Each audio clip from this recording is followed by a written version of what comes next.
Sai Ram. Have you read the Tapovanam? It is a holy book for daily recitation about the sacred life story of Bhagavan Sri Sathya Sai Baba.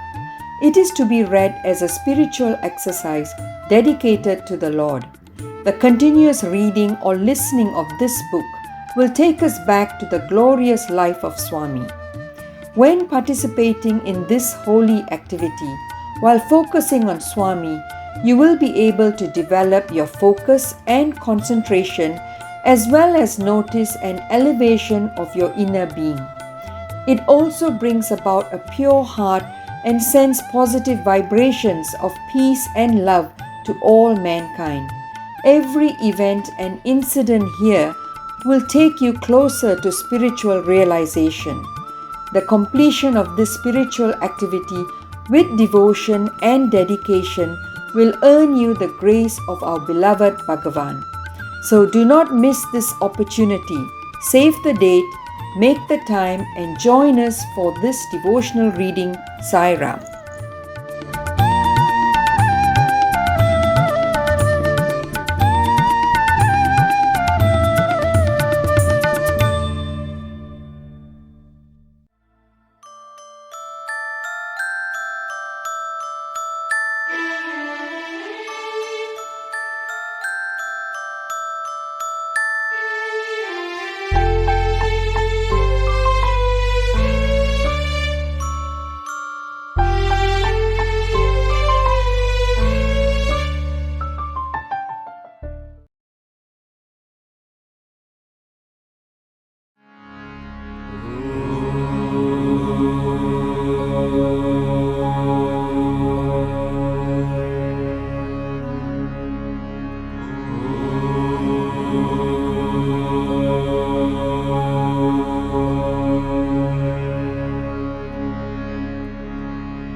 Chapter 7. The All-Powerful, Creator, Preserver and Destroyer.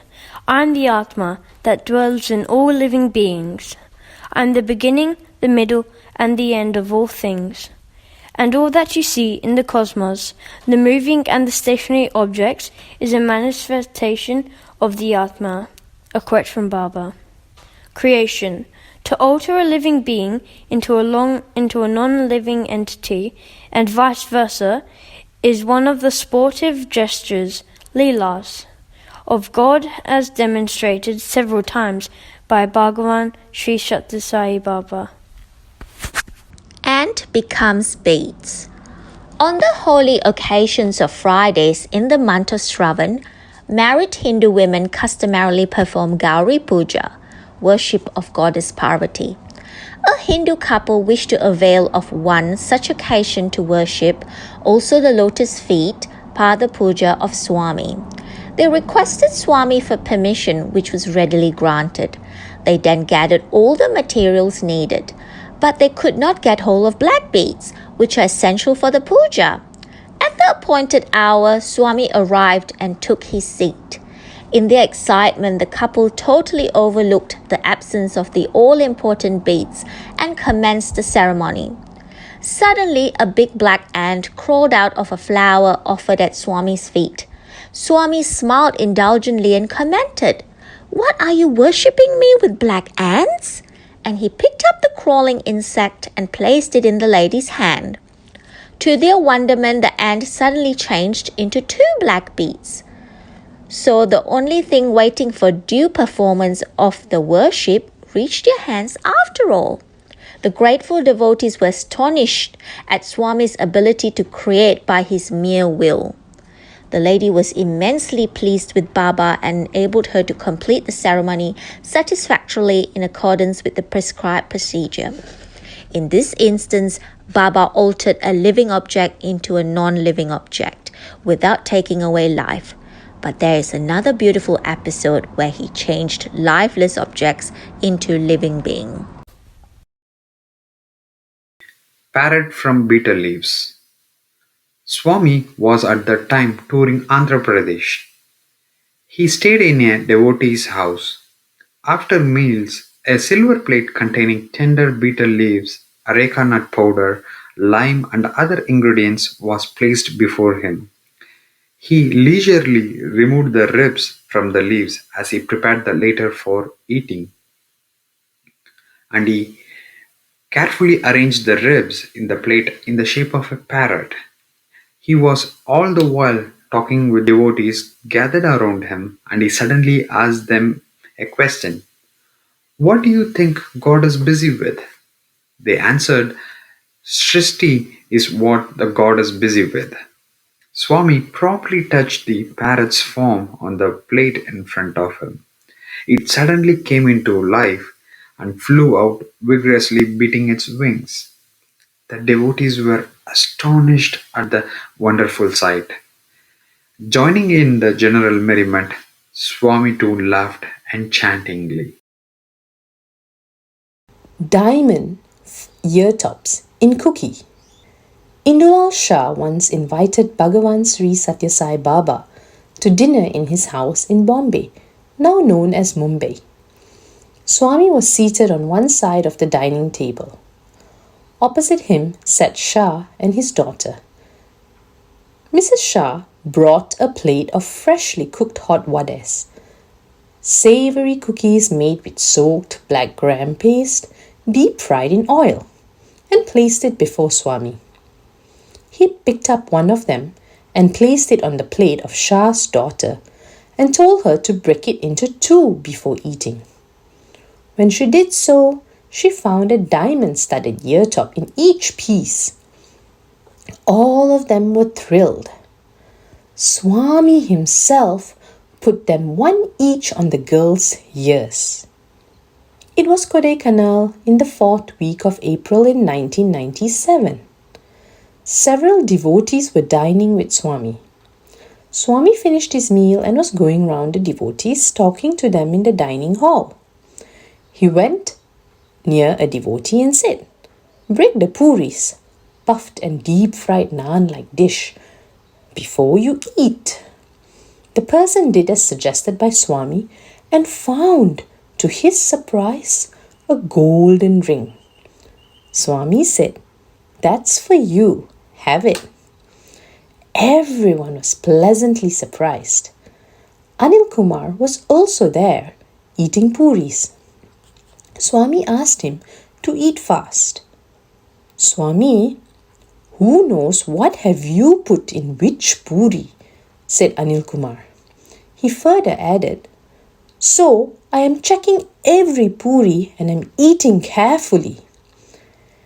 Everyone had a hearty laugh at Anil Kumar's words. In every such event, the issue is not what has been created out of what. It is Swami's will that matters. That alone is the central factor, the cause as well as the effect. Swami once declared, "What I will happens, what I order materializes." Maintenance, STHITHI. On one occasion in Threi, Swami's residence at Vrindavan, Swami invited Brigadier S.K. Bose to address the assembled students and staff. The brigadier spoke mostly about the lessons he had learnt at the feet of Swami, concluded his talk and approached Swami to touch his feet. Swami did not allow him to do so, but asked him, "Why did you make no mention of what happened on that Dussehra day?" Brigadier Bose explained, "Swami, what should I say about it? I am merely an instrument in your sublime hands. I do not have any individuality of my own. I am ever grateful to you, Swami. I cannot describe my indebtedness adequately in words." After that, Swami granted him the privilege of touching his feet. As Brigadier Bose slowly moved to his seat, Swami told members of the staff, "That day, Bose was indeed dead. I brought him back to life. He still has plenty to do for me." 2 months earlier, Swami had entrusted to Bose the work of laying a 12 feet wide concrete strip around the mandir. He also directed that it should be completed before the beginning of the Dussehra festivities. The job took 25 days at the rate of 12 hours of daily labor. Many a devotee participated in the labor of love and devotion. After finishing the job on time, Bose attended every evening discourse that Swami delivers customarily during the Dussehra celebrations, spread over 10 days. On the final day, Vijayadasami, Thursday the 20th of October 1988, he was suffering from high temperature. Nevertheless, he made his labored way to the Purnachandra auditorium and sat in a chair close to the dais. Swami commenced his discourse. Meanwhile, Bose began feeling loss of breath. Suddenly he collapsed in his chair, but strangely, even though his eyes were closed, he was aware of what was happening around him. He saw a huge, golden-colored bird standing there and looking at Bose with eyes full of pity. Bose could not imagine how a bird so big could make its way into the auditorium. But he saw that Swami raised both his hands and waved them as if he were driving the bird away. And it just disappeared. In the course of his discourse, Swami was reciting a verse. He abruptly stopped midway through the verse and quickly came down from the dais. He seemed to be holding something in his closed right fist. As he lifted up Bose by the shoulder with the left hand, Swami patted the back of Bose's head with the right hand. Probably he was holding Bose's life in the right fist, and while patting on the back side of his head, inducted life back into his body. Bose opened his eyes. He was surprised to see Swami standing close at hand, just by his side, that too on the holy Vijayadasami. Wanting to touch Swami's feet, he extended his hand. Swami told him to get up and stand, but Bose continued to sit, offering salutations to him. Swami patted on his back to give him strength. He told him, "Stand up, come onto the dais, and take your seat near the door." Bose obeyed. Then Swami resumed his interrupted discourse and went on speaking for a full hour. The lifeless face of Bose steadily and gradually acquired the glow of life within that hour. About 2 months later, the sports day was being celebrated in the Hillview Stadium. At the outset, Swami hoisted the game's flag. Bose was present there and was thrilled to see on that flag the image of the celestial bird Garuda, the vehicle of Lord Sri Mahavishnu. Bose remembered that it was the same bird that had sat over him on the Vijayadasami day with its eyes full of pity for him. Bose came to know much later that according to the Garuda Puran, it is Garuda that carries saintly souls to heaven, Brahmaloka. Brigadier Bose was referring to this episode when he humbly pleaded with Swami that Bhagavan had restored him to life and that it was beyond him to find words to describe his gratitude to him. You are embodiment of ATHMA. Baba once elucidated the nature of ATHMA and its relationship with the constituents of the physical body, like limbs, organs, senses, mind, intellect, etc. The essence of what he said is briefly given below. Mind, namas, consciousness, chitta, awareness, senses, indriyas, all these join together to give full shape to body.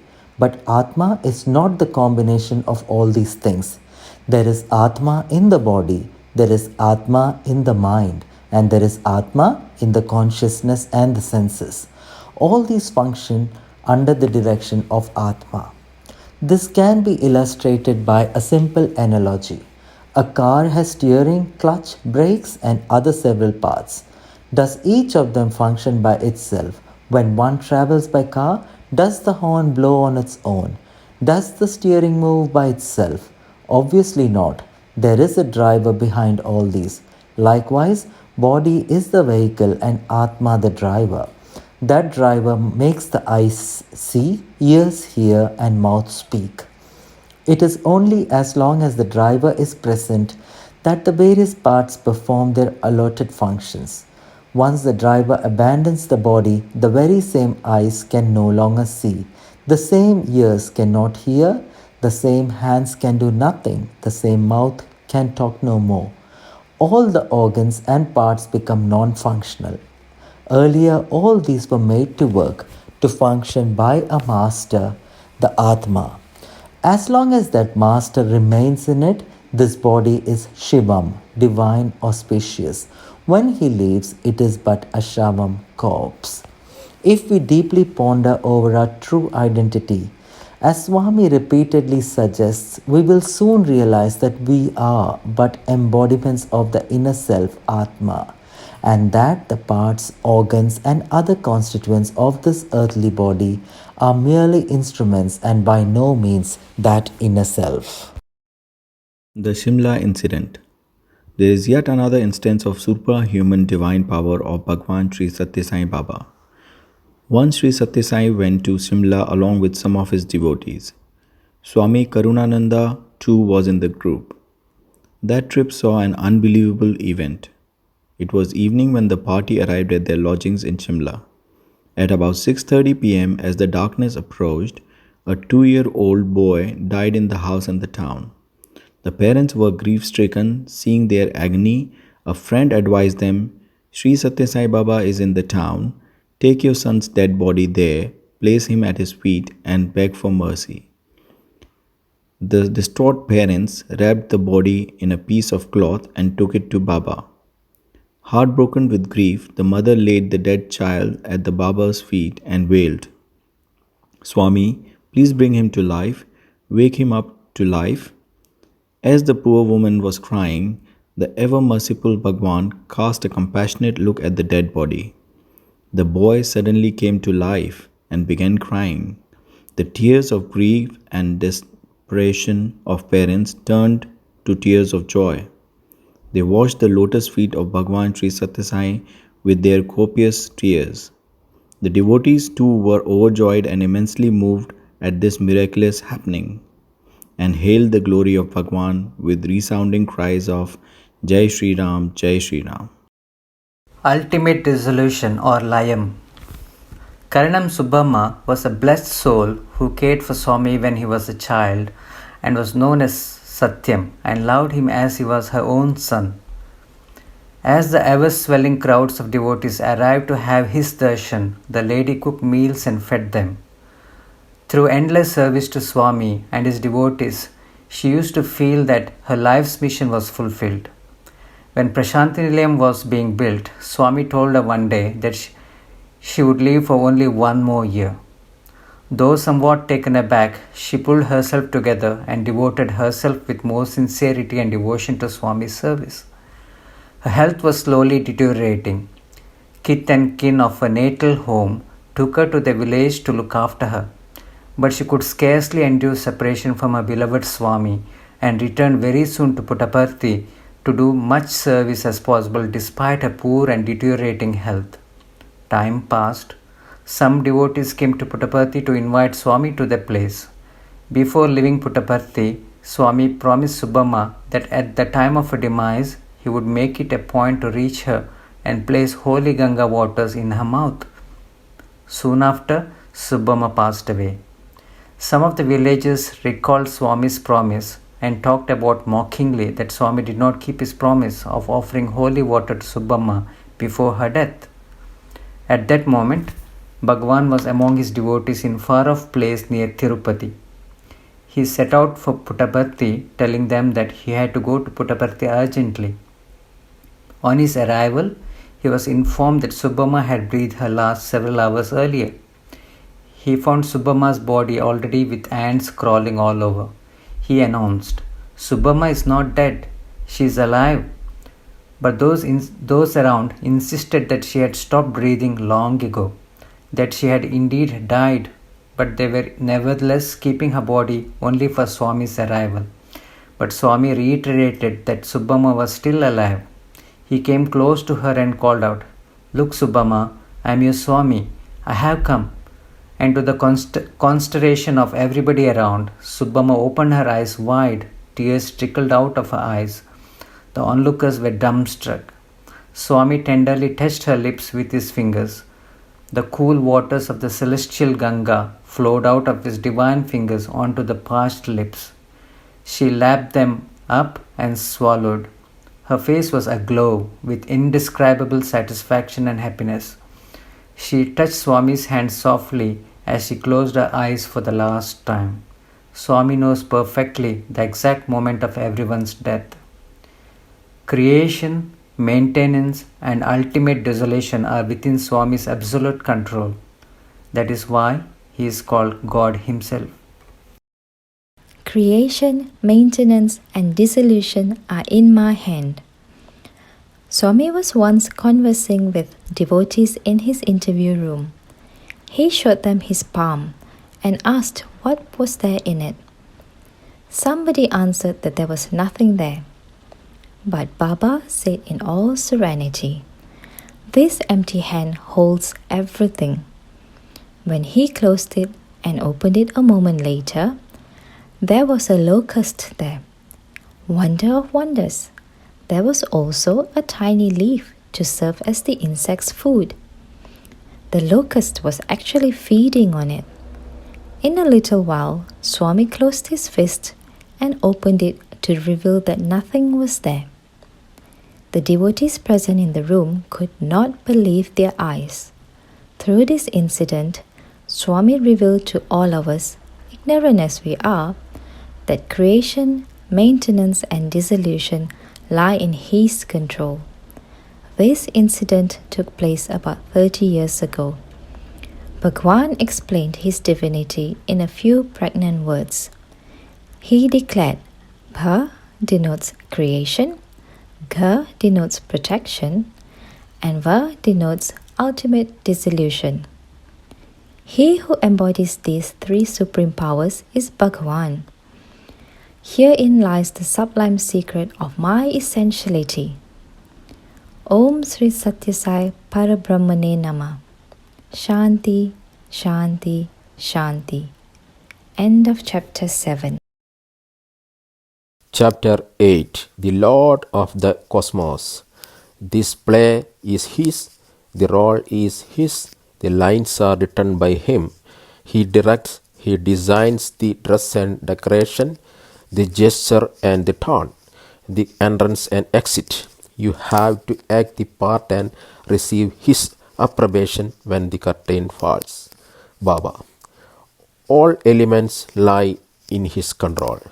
The 5 elements, Panchabhutas, earth, water, light, air and space are in the total control of Sri Sathya Sai Baba. We will be able to appreciate the veracity of this statement from a few incidents. 8.2 Rescue from Fire. One day, Baba developed a high temperature all of a sudden. It was 104.5 degrees Fahrenheit. Devotees were all perturbed. But happily for them, the temperature came down to 99 degrees Fahrenheit within 5 minutes or so. None of those around him could understand why the temperature rose so abruptly and also came down equally quickly. At about 9:30 p.m., an open-air dinner was arranged on the roof of Swami's residence. The night was cool and pleasant and there was beautiful moonlight. As everyone was enjoying the meal in the fine atmosphere and the prevailing merriment, Baba turned to a devotee and said, "When you return home tomorrow, caution your mother to be very careful with fire. At the same time, assure her that I will always be with her and protect her from every hazard." Everyone was somewhat taken aback by Baba's words. What made him talk of fire and future hazards? They pressed Baba to let them know what the matter was. Swami explained. His mother was praying in her puja room. A number of lighted oil lamps were around her. As she was offering prayers, her sari caught fire without her noticing it. I had to go to her help and put out the flames. Some devotees obtained Swami's permission to make a trunk call to the lady to find out how she was doing. The lady herself answered the call and confirmed the incident. Swami too spoke to her and consoled her, mentioning that it was he who had doused the flames out of compassion for her. But the lady devout SC was anxiously inquired, Swami, while trying to save me, have you burnt your own hands? He assured her sweetly, No, not at all. The flames caused me no harm. Only my temperature went up a little, but soon subsided. Do not worry. Rescue from flood. During the days when Baba stayed in the old temple, once there were floods in the river Chittavati. The level of flood waters rose steadily and soon it reached the temple and surrounded it. The situation was quite grim, as the water threatened to enter the temple in a few minutes and inundate everything. At that moment, Baba walked into the waters and said, That's enough. Go back now. Suddenly, the flood began to recede. As described earlier when for the first time, the week-long Veda Purusha Sapataha Jana Yajnam was performed. Devotees thronged the Prashanti Nilayam in thousands. Just when the valedictory offering Purna Ahuti to Agni, the fire god, was about to commence, the sky became overcast. Massive dark clouds coupled with thunder and lightning threatened to bring about a heavy downpour. The present-day auditorium had not been built then, and the vast gathering assembled under the open sky had no shelter whatsoever. If it rained, the whole program would come to a standstill. Noticing their anxiety, Baba assured them, Don't worry, there will be no rain in a little while. The dark clouds cleared. The Purna Ahuti went on as scheduled and was duly completed without a hitch. Water turns into petrol. Once when Baba was going to Bangalore by car, a little ahead of the town of Chikkaballapur, the vehicle stalled as the petrol ran out. There was no filling station anywhere near. Baba asked for water to be brought from the nearby pond. When it was brought in a container, he dipped his hand in the water and stirred it a little. He then asked the driver to fill the petrol tank with the water so treated. The engine sparked to life and the journey was completed without a problem. On another occasion, Baba, accompanied by a group of devotees, visited Aurangabad and Ellore in Maharashtra and was proceeding by car to Hyderabad in Andhra Pradesh. On the way, the car stopped for want of fuel. At that time, petrol dealers were on a statewide agitation and went on strike, and there was no way to replenish the tank. Bhagwan just ordered the car, run, and it started to run. After reaching Hyderabad, Baba told Sri Kasturi, Kasturi, without a single drop of fuel, we had to cover 150 miles. What to talk of petrol? Not even water was available on the way this time to fill the fuel tank. We saw no stream nor pond on the route we travelled by. Sunshine in the Himalayas. We have already read earlier in June 1961, Bhagwan took his parents and some devotees on a pilgrimage to the holy shrine of Badrinath.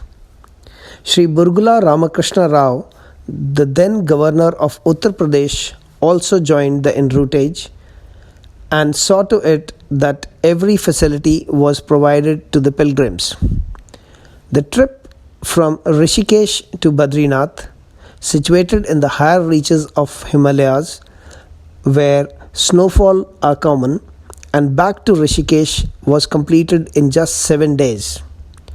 All through that period, the travellers encountered not even a single snowfall. On the other hand, there was welcome sunshine. The hospitable sun made the weather comfortable and enjoyable.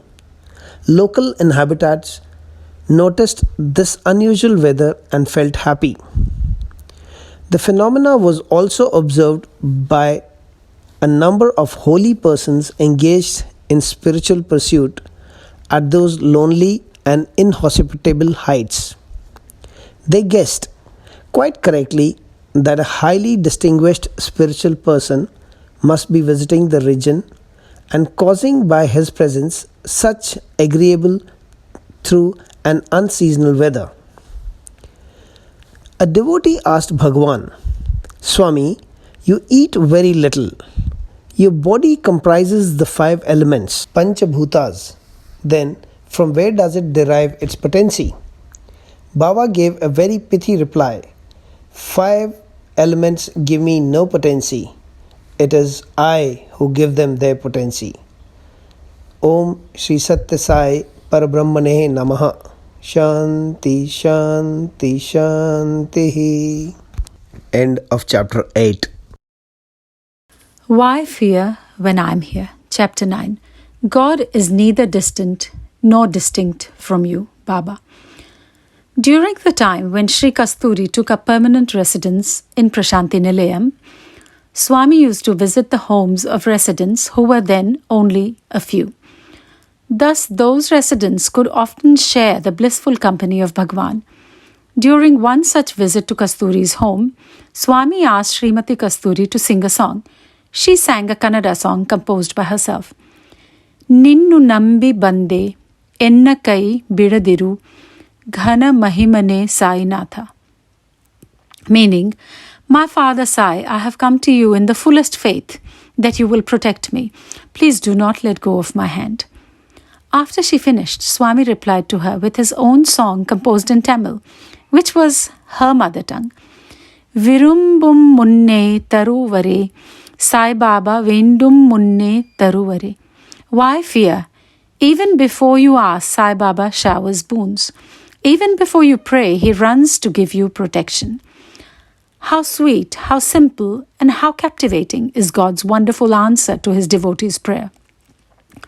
This answer is meant not merely to that lady, Srimati Kasturi. It is most certainly addressed to each and every single person in the wide world who is afflicted, distressed, and suffering. More than that, it is addressed to everyone in the entire universe. Child saved from a truck. The following incident happened in 1955. Residential quarters for devotees were coming up around Swami's residence in Prashanti Nilayam. Shankar, an 11-year-old boy, was actively participating in the construction activity.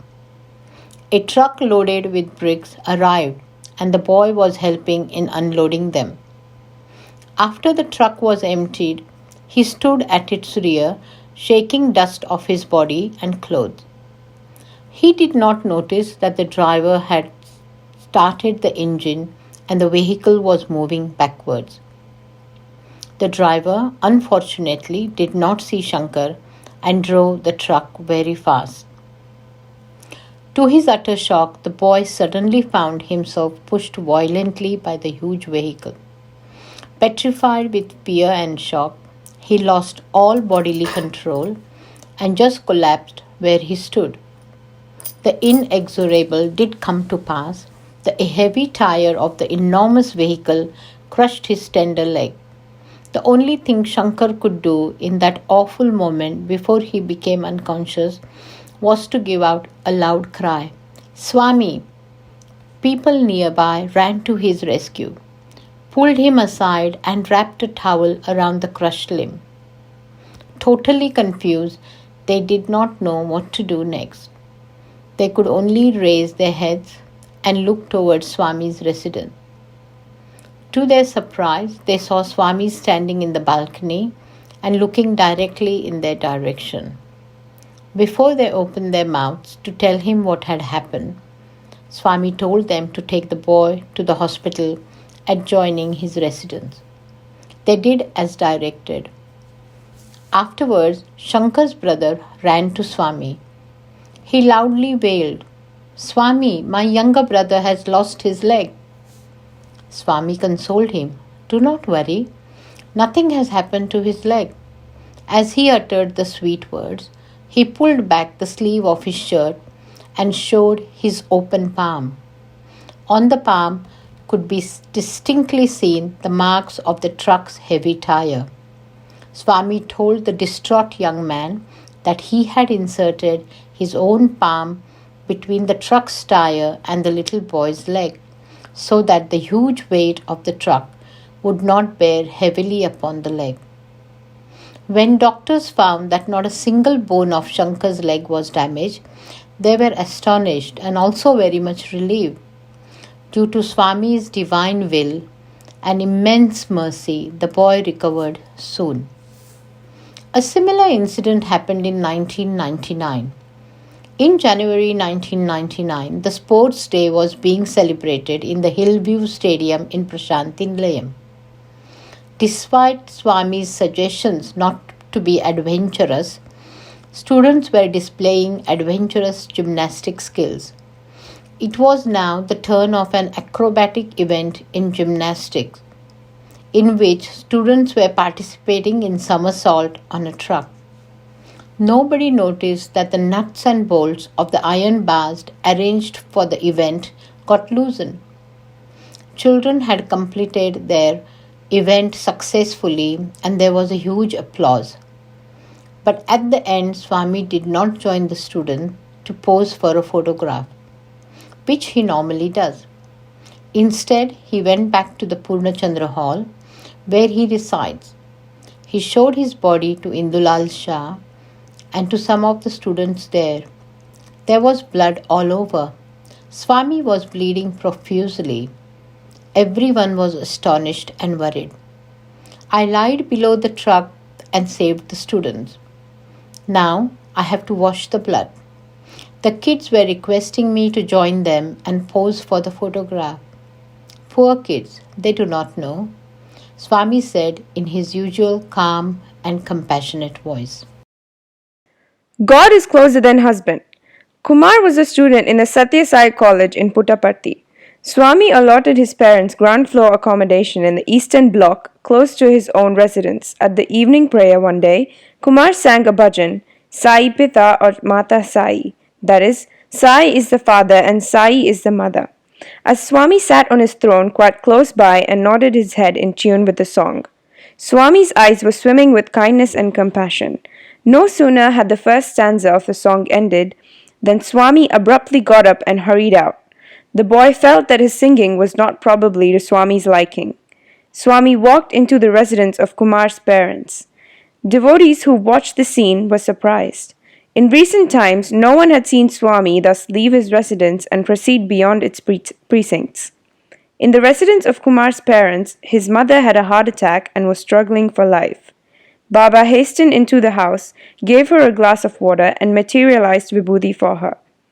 After a few words of solace and encouragement to the lady, he returned to the bhajan hall and resumed his throne. Just then, Kumar's bhajan song was coming to a close. When it was over, Swami spoke to Kumar. Do you know why I hurried out? Your mother was on the verge of dying and I went to save her. Here you were singing, you are the father, you are the mother. How could I sit here enjoying your song when your mother was in agony there? I had to reach her urgently and save her. The lady's husband was all the time present in the bhajan hall among the devotees. His son too was there singing. All the same, only God could rescue the suffering lady. God undoubtedly is the closest and most intimate of one's kith and kin, closer than even husband. God is closer than mother. Swami was to give a discourse in the SAP Kalyana Mandapa, that is, Marriage Hall, in Madras, now known as Chennai. Thousands of eager devotees gathered to have his darshan and to hear his inspiring words. His divine form filled them with bliss. After darshan, Swami spoke in Telugu.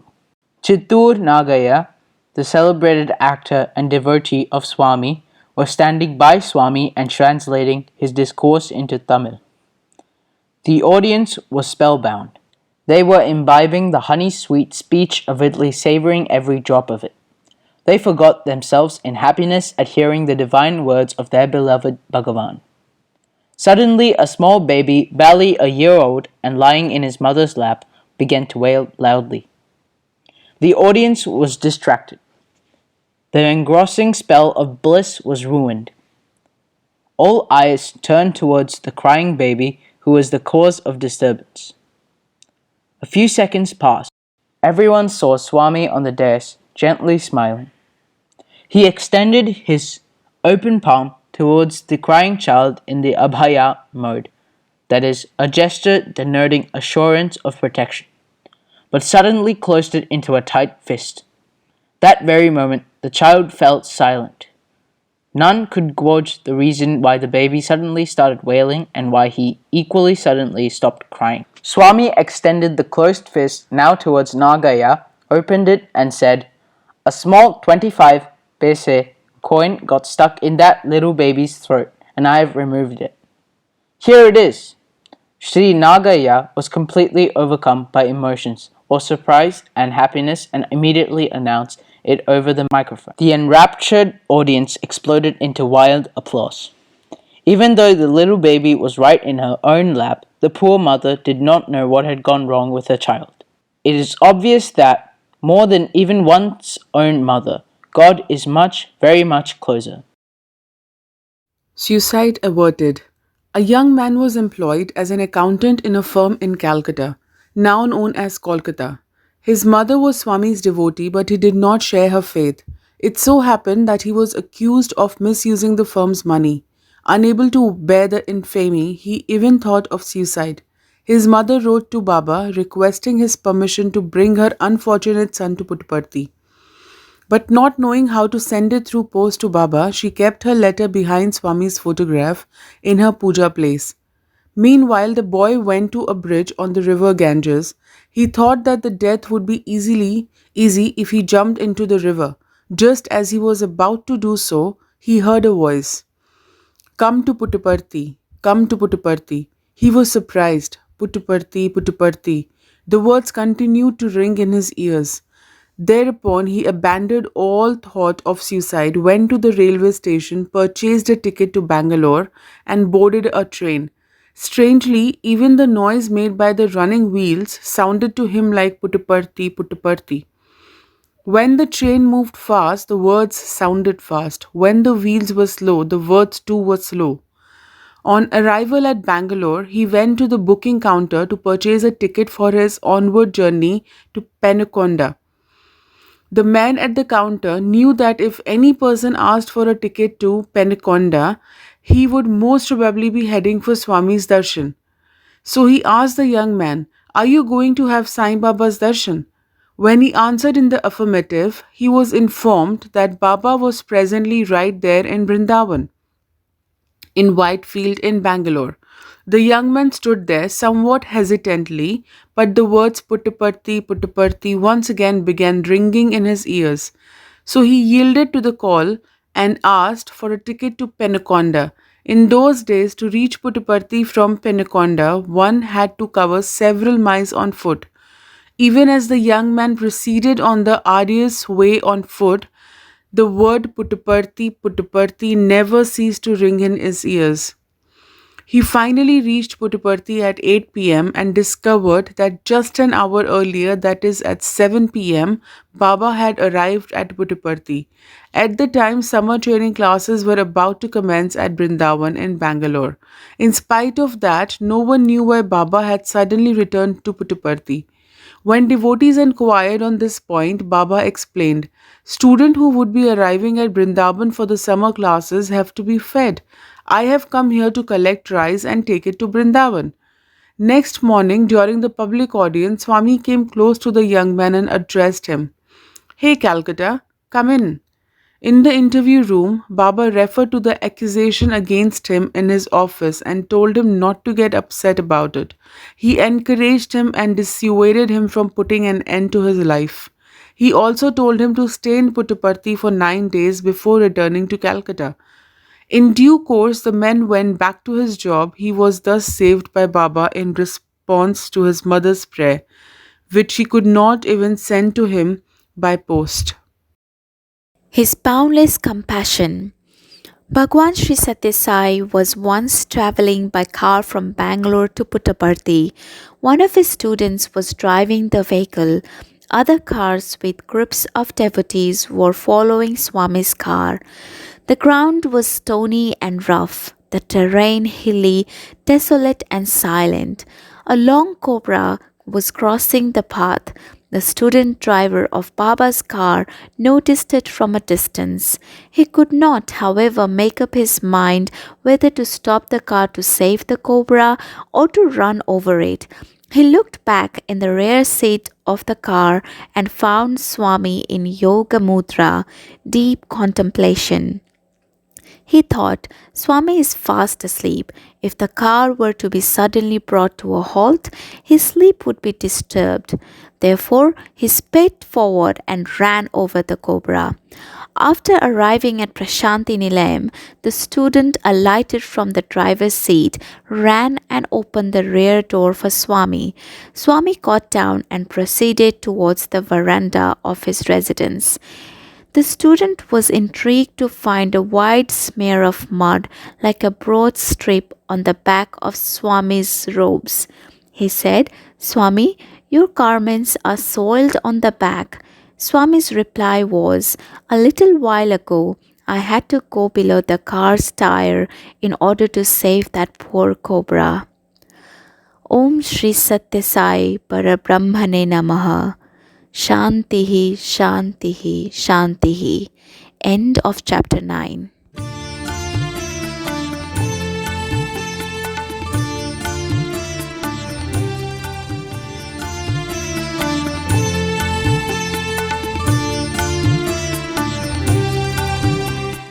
Sai Ram. Have you read the Tapovanam? It is a holy book for daily recitation about the sacred life story of Bhagavan Sri Sathya Sai Baba. It is to be read as a spiritual exercise dedicated to the Lord. The continuous reading or listening of this book will take us back to the glorious life of Swami. When participating in this holy activity, while focusing on Swami, you will be able to develop your focus and concentration as well as notice an elevation of your inner being. It also brings about a pure heart and sends positive vibrations of peace and love to all mankind. Every event and incident here will take you closer to spiritual realization. The completion of this spiritual activity with devotion and dedication will earn you the grace of our beloved Bhagavan. So do not miss this opportunity. Save the date, make the time, and join us for this devotional reading. Sai Ram.